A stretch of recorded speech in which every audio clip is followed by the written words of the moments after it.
Ang El Filibusterismo ay ikalawang nobela ni Dr. Rizal na karugtong ng Nolimitang Hirit.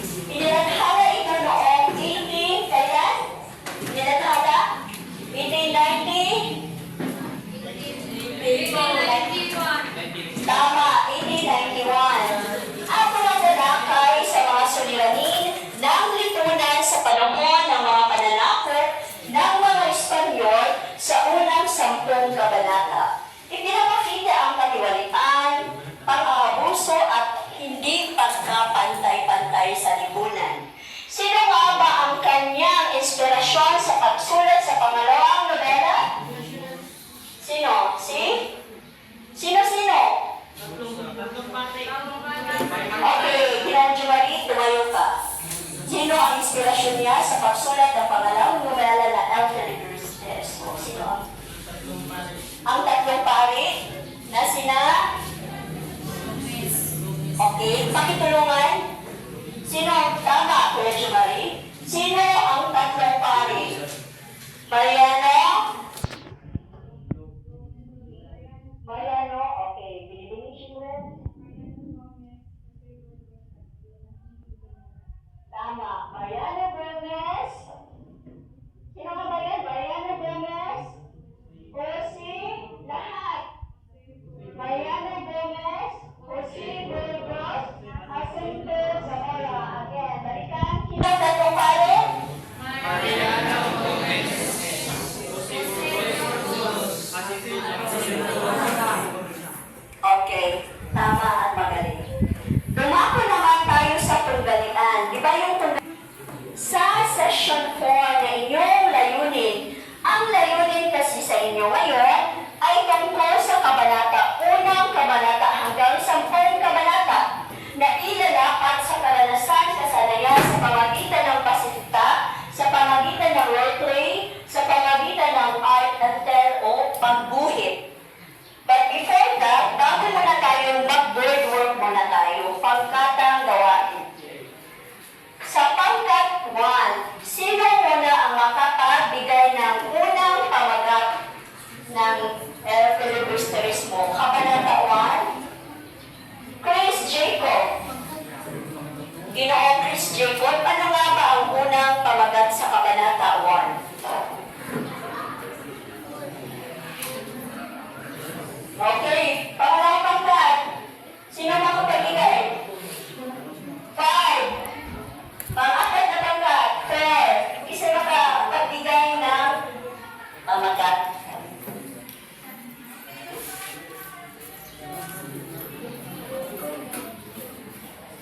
Anong pangkat ka, ate? Unang pangkat? 4 again? 4. Pangkat 1, 2, 3, 4.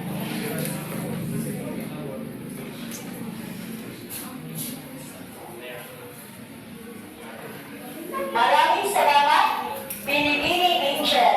Ano ang pangalawang pamagat ng nobela ng El Filibusterismo? Okay, siya nakauna. Anong pamagat?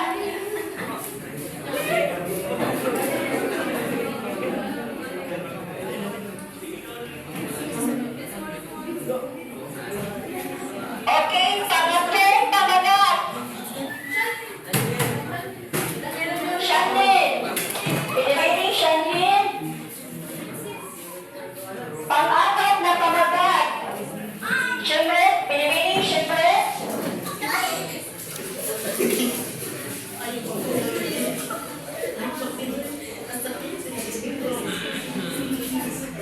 Pang-limang pamagat.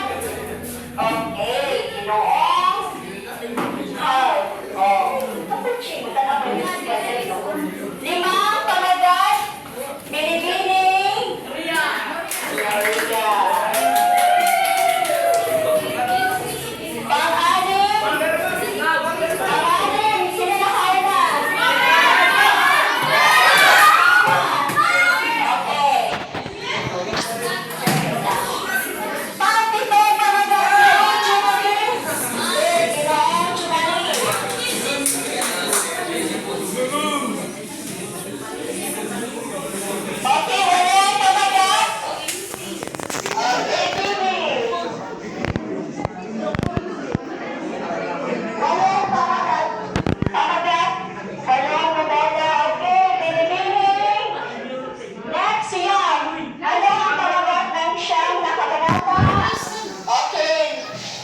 Sa pangkat unang pangkat, kayo ay naatasan na gumawa ng role play. Sa unang pangkat, kayo ay naatasan na gumawa ng role play. Sa pangalawang pangkat naman ay naatasan kayo na art and draw, pagguhit. Okay, para sa unang pangkat, Chris Jacob, Sebastian, Joyce Escobar, Riley, John Manahan, Vito, Angelica, Amahan, Angelica Castile, Jethro Handayan, dito sa unahan, Carmela Felizardo Zilda, Shane, Sherilyn Handayan. Dito, unang pangkat, pangalawang pangkat, dito sa side, Francis Brand, GM. Pagkatapos ng unang pangkat, kayo naman ang pangalawang pangkat, inyong art and draw.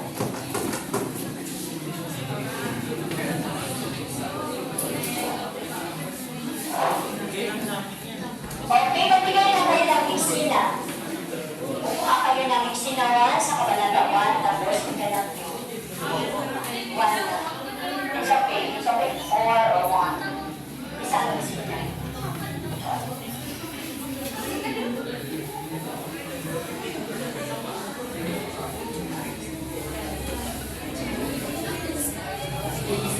Okay, kabanata 1. Lahat, lalo na sa Ililibidwe at Mr. Cora, kami po ang pangkat dalawa na nasign sa Ay, pag-uwi.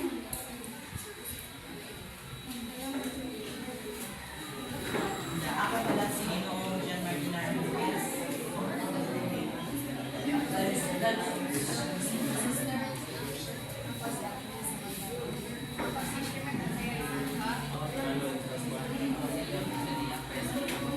Sino po?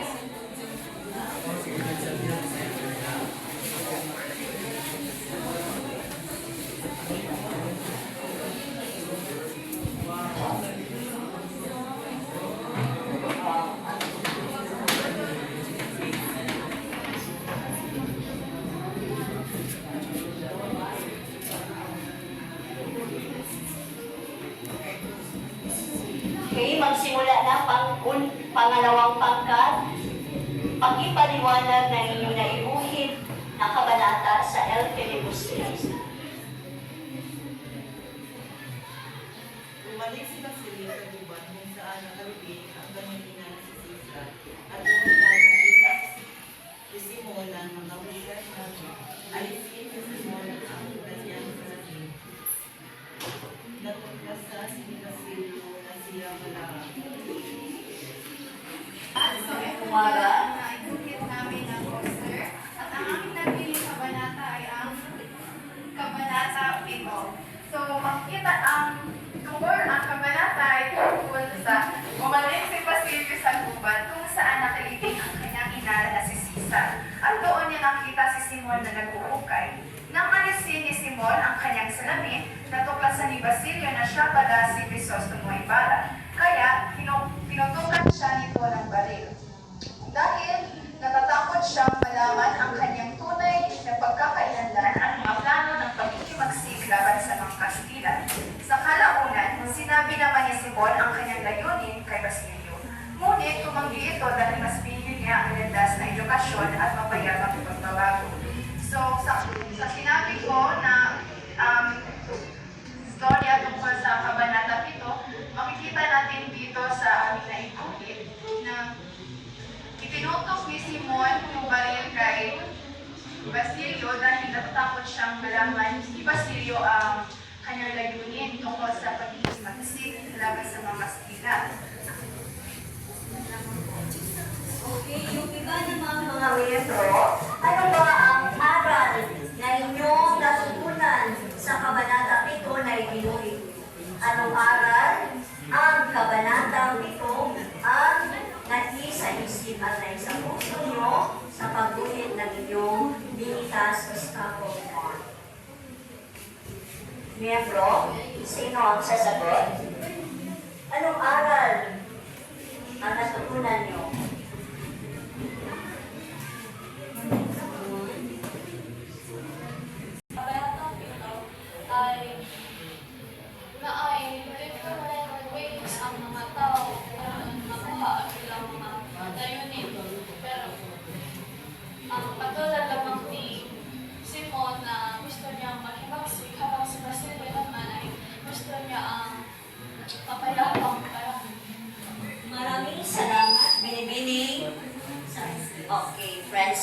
Tama, ito ay tunggalian, tao laban sa tao o sa sarili natin. Tao laban sa sarili natin kasi si Basilio nahanap siya sa isang desisyon kung ano ba talaga ang gagawin niya. Kung ipahintulot ba niya na sasama siya sa paghihimagsik ni Simon o ipagpatuloy niya ang kanyang edukasyon na magiging ano siya? Magiging isang bihasang manggagamot o doktor, di ba? Dahil siya entertains ito decision niya, papasok ba siya sa himagsikan at sasama ba siya kay Simon o ipapatuloy niya ba ang kanyang nasimulang edukasyon, pag-aaral para makapagtapos sa medisina. Subalit, inaanyahan siya ni Simon na sumanib sa kanilang himagsikan. Sino pa? Ano bang aral ang natutunan niyo? Yuhan? Ano kayo bahagi sa inyong mga kaklase? Tungkol sa kabanatang 7 na inyong napili.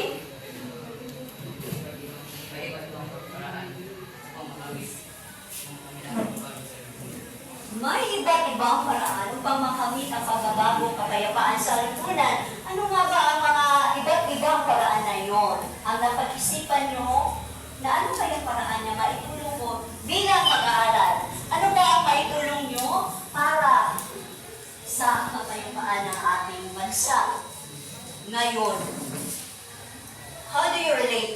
Paano ba nyo i-integral yung mga natutunan yung aral at mga values na natutunan mo sa ating paaralan para sa pagbabago sa ating bansa?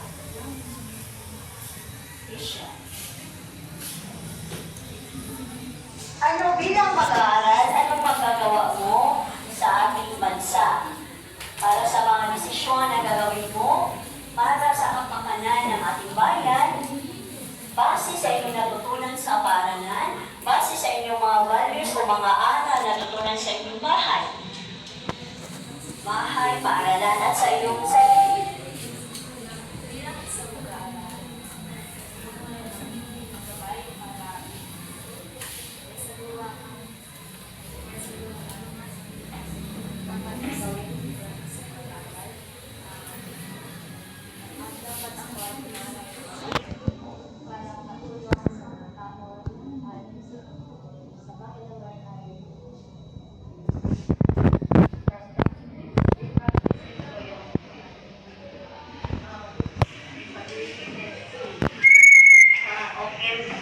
Nagbigay kailangan niya gabay bilang mag-aaral. Tama naman yan, binibining princess. Kailangan talaga natin ng gabay sa ating magulang, sa ating guro, at higit sa lahat, sa ating Panginoon. Gabayan tayo sa ating desisyon sa buhay-buhay na ito ba ay tama at naayon sa naayon sa ating sarili? Naayon sa ating sarili o naayon sa kapakanan ng mga mamamayan at naayon sa kalooban ng Diyos. So, maraming salamat sa pangkat pangalawa. Tumako naman tayo sa unang pangkat. Ang kanilang napili ay ang role play. Ito naman ay validity aesthetic. Gusto nilang mag-up or mag-role play o pagsasanula.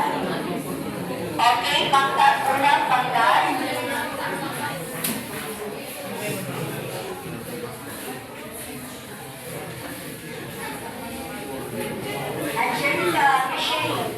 Okay, unang pangkat na binubuo nila ni Chris Jacob, Sebastian, Joyce, Siba Riley, John Amahan, Angelica Chitro, Carmela Fishin, at Sean Pilingaday.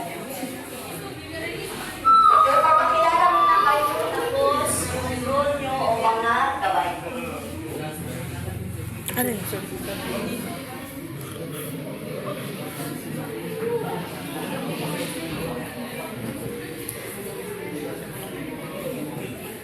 Magandang umaga po sa inyo. Ako nga po si Kirsten Duro. Ang ako po ay isang narrator at writer. At ito naman si Riley Miranda. Ang role naman niya ay isang friend. Angelica Caslip. At yung role niya ay tulisan. At ito naman si Camila Belzelda. Ang role niya ay isang Friday. At ito naman si Sylvelyn Pandayan. Ang role naman niya ay tulisan. At ito naman si Joyce Escobar, isang Friday. At si John Christian Abangan ay isang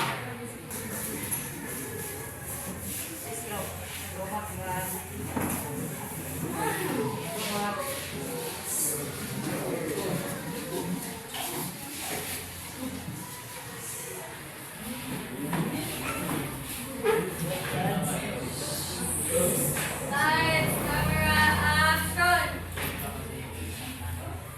Ano pang may tulong sa inyo? Kailangan lisanin ng ito. Paano? Ikaw yung pang matagal ko lang pinahihirapan.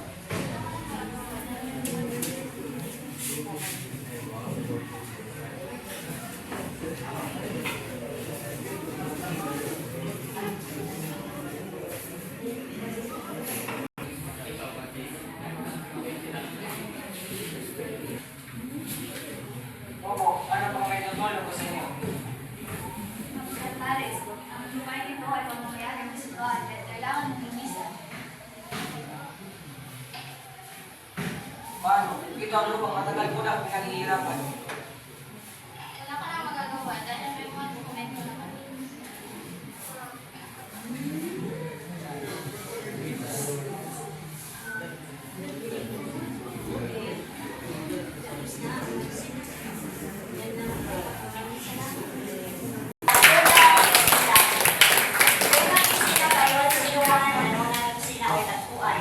Okay? Paliho ka, paki-kompleto nyo ang inyong role play or pagsasalita. Diba? Okay, buod ng ating natalakay sa kabanata 1 hanggang 10 kabanata.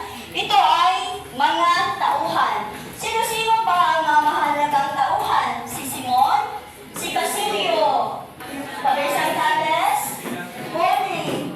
Don Custodio? Sino pa? Mga praile? Mga praile? Mga guardia? Okay, mga guardia civil. Lumako naman tayo sa mga tunggalian. Ano nga ba yung tunggalian? Ano ba ang ibig sabihin ng tunggalian?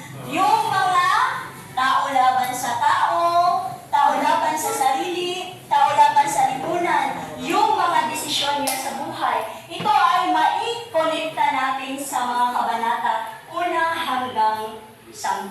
Sapagkat sa unang kabanata, makikita natin ang tunggalian tungkol sa mayaman at mayaman at tama, mayaman at mahirap. Makikita natin sa kabanata 1 at 2 sapagkat ano nga bang pamagat sa kabanata 1 at 2? Sa ilalim at sa ibabaw ng kubyerta. Paano natin maihantulad sa katunggaliang mayaman laban sa mahirap? Ang unang kabanata ay tungkol sa ilalim o ibabaw ng gobyerno. Okay. Ito ay mahintintad natin sa mga mayayaman, magaling, angel, binibining angel, mayayaman. Ang pangalawang kabanata, ang pamagat ay sa ilalim ng gobyerno. Ito ay mahihintulad natin sa magaling, tama, mahihirap. Ito ay tunggalian sa mga mayayaman at mahirap. Sa ating panahon ngayon, andito pa nga ba yung mga tunggalian or the differences between the status in our life, in our society? Ginoong Irving, makikita pa ba natin ngayon sa inyong panahon, Gen Z? Mayroon pa, sapagkat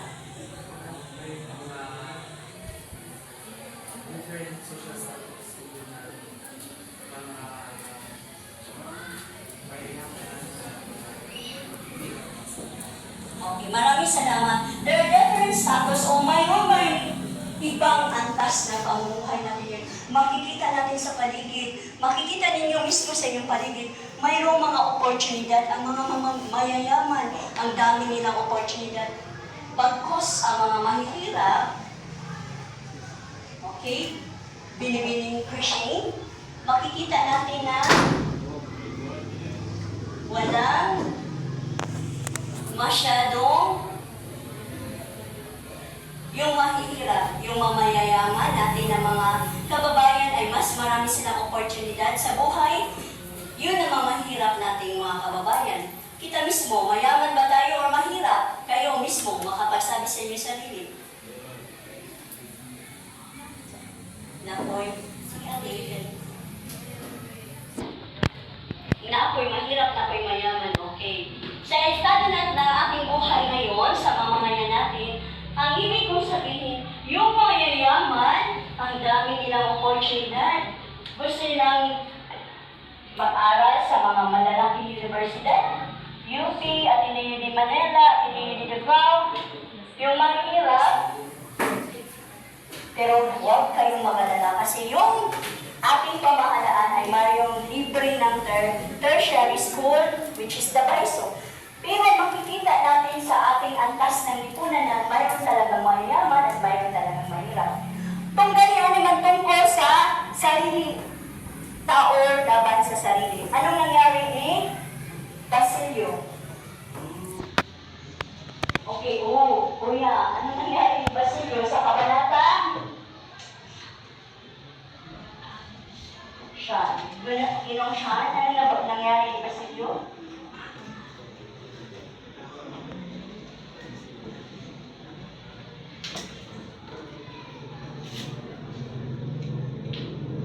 Hindi siya nakapag-desisyon kung sasama ba siya sa himagsikan.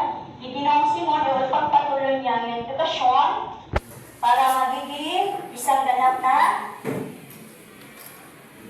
anong pinag-aralan? Ganap na manggagamot o doktor. Ito ay tao laban sa ating sarili. Sa ating mga desisyon sa buhay. Gaya ng sinabi ni Binibining, sino nga ba yung nagsabi? Ni Binibining Princess? Okay. Ano nga ba ang gusto mong sa inyong buhay?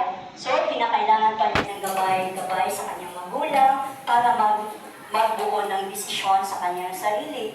Para maging makita talaga niya kung ano talaga ang patutunguhan sa kanyang buhay. Kinakailangan niya ng gabay sa magulang, sa Panginoon, sa kanyang guro, at sa mga nakakatanda.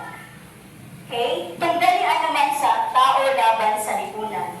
Ano ba ang kabanata tungkol doon sa tunggalian sa tao laban sa lipunan? Binibining Shimret? Kabanata, yung kay Kabisang Tales. Anong nangyari? Binibining Shimret kay Kabisang Tales. Yung isinasalita ng pangkat, unang pangkat. Tungkol sa Kabisang Tales.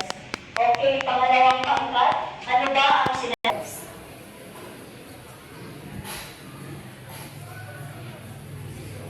Ano nangyari kay Kabisang Tales?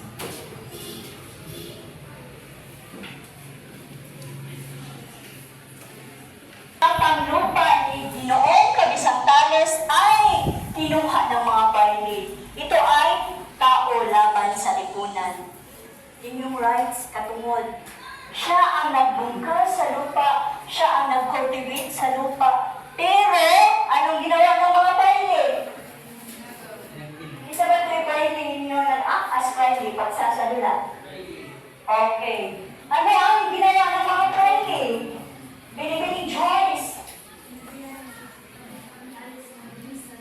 Okay, sinabihan pa naman si Kabisang Tales na lisanin ang kanyang lupang binubungkal, binubuhay at kinokultivate sapagkat kunin ng mga pwedeng para sa sarili nilang kapakanan. Nakita nyo, naintindihan nyo ang aral na nakikita natin related sa panahon natin ngayon at sa panahon ni Dr. Hercy Rizal na ginawa niya ang nobela hanggang ngayon, makikita pa natin ang relasyon related sa ating panahon ngayon. Tao laban sa ating sarili, desisyon natin sa buhay. Tao laban sa lipunan, mga desisyon ma-ensure natin na mga panahon na kita pinaghihigpitan o kinukuha ang ating mga karapatang pangtao na binabaliwala ng mga makasarili at mga sakim na may power o mayroong kumukuha ng ating mga karapatang pangtao na mayroon silang mga posisyon sa pamahalaan o sa ating tungkulin sa mga pagpapamalakad sa ating gobyerno. Sila ang nagpamalakad sa ating gobyerno, kinukuha nila ang ating karapatan bilang tao na mamuhay ng masagana sa kanilang mga desisyon sa kanilang buhay na anong ginawa niya? Corruption. Yun din ang nangyari kay Dr. Rizal. Ipinapanulat niya ang mga mamamayan sa mga tunggalian na nangyari sa ating lipunan na dapat pinipukaw ni Dr. Rizal ang damdamin ng mamamayan na makibaka, makaisa para sa kalayaan na tinatamasan natin ngayon. Ano ba nangyari sa atin? Ilang taon ba tayo na hawak ng mga Espanyol? Ilang taon tayo na hawak ng mga Espanyol? 3. Kuya? Ilang taon? 3? I can hear you. Sinong sumagot yun? 300? 3. Jomari, ilang taon? 333 years, tama. Sinasakot tayo ng mga Espanyol for 333 years. Bakit? Sa pamamagitan, ano yung ginawa ni Dr. Rizal? Marahas ba ang kanyang ginawa? Ano yung ginagamit niya? Ginoong Glenn? Sa pamamagitan ng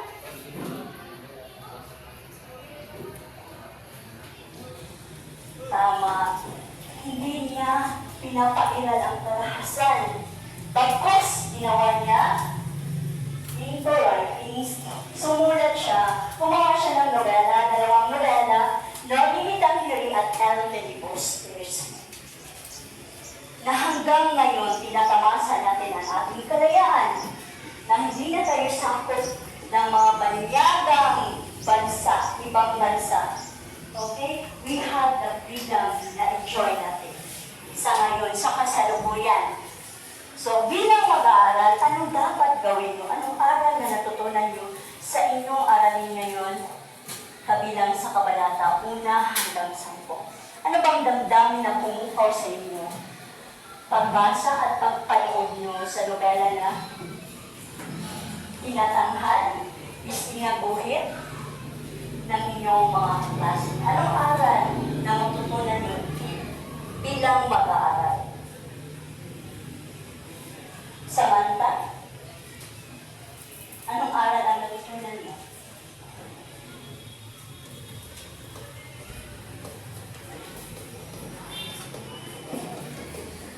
Anong aral bilang mag-aaral? Anong aral ang natutunan mo sa ating talakayan ngayon tungkol sa nobelang El Filibusters?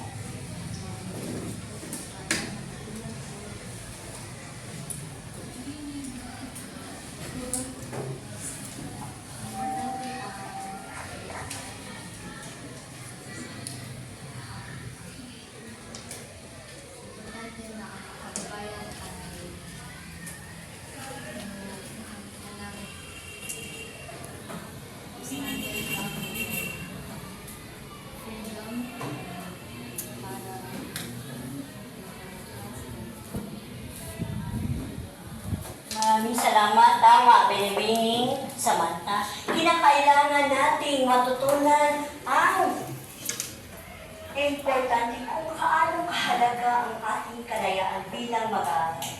Ginoong Jomari, mayroon kang idagdag. Anong aral ang natutunan mo sa nobelang El Filibusters?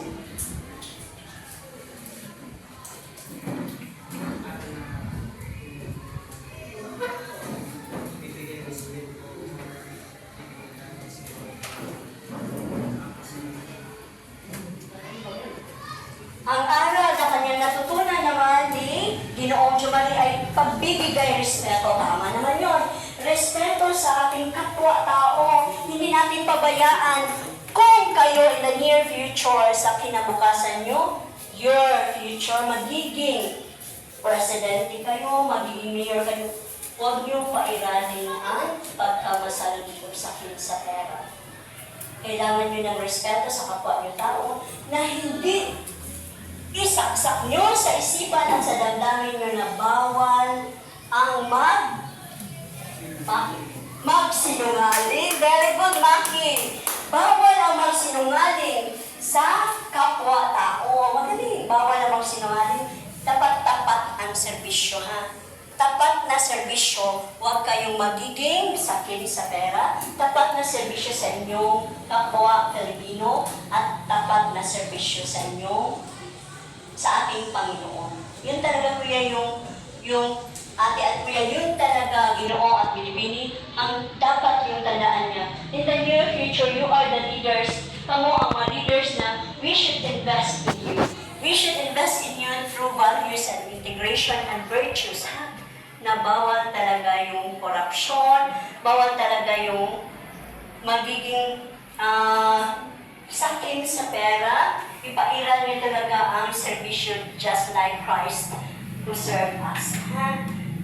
Gawin yung inspirasyon si Kristo na magiging servant leader kayo. Hindi kayo for yourself nga leader. Anong gusto nyo yung malaki yung bulsa, maraming pera, isa isip at isa puso nyo na being a Christ servant. Christ servant talaga. Kung magiging yung future nyo o yung hinaharap nyo, magiging opisyalis kayo ng ating gobyerno o ng ating lokal na pamahalaan o ating national na pamahalaan. Na yung mga senadors ay ipuhon in the near future, na yung mahimudan ng mga congressman, president, mayor, always bear in your mind and your heart to be a Christ leader, servant. Okay? Naintindihan ang tinatalakay natin ngayon na layunin. Ito ay ibahagi ang inyong mga nalalaman o mga aralin na tinatalakay tungkol sa Kabanata 1 to 10, tauhan at ugalian. Yan ang malayunin natin sa umaga ito. Maraming salamat sa pakikinig at kooperasyon. At para naman sa inyong aralin, bukas, pakisagutan sa isang kapat na papel 4-in-1 picture. Itong mga picture na tinatalakay natin ngayon, bigyan nyo ng reflection paper. Ano nga? Anong gagawin nyo bukas? Ang nasa pisara ng 4-in-1 picture, ha? At ipasa before atong klase. Before sa klase, di kayo mga piyasa inyong mga kaklase. Ipasa kasi takdang aralin to. Naintindihan? Maraming salamat. Tumayo tayo sa panapos na panalangin. Ginoong GM, pakiunahan ang panapos na panalangin.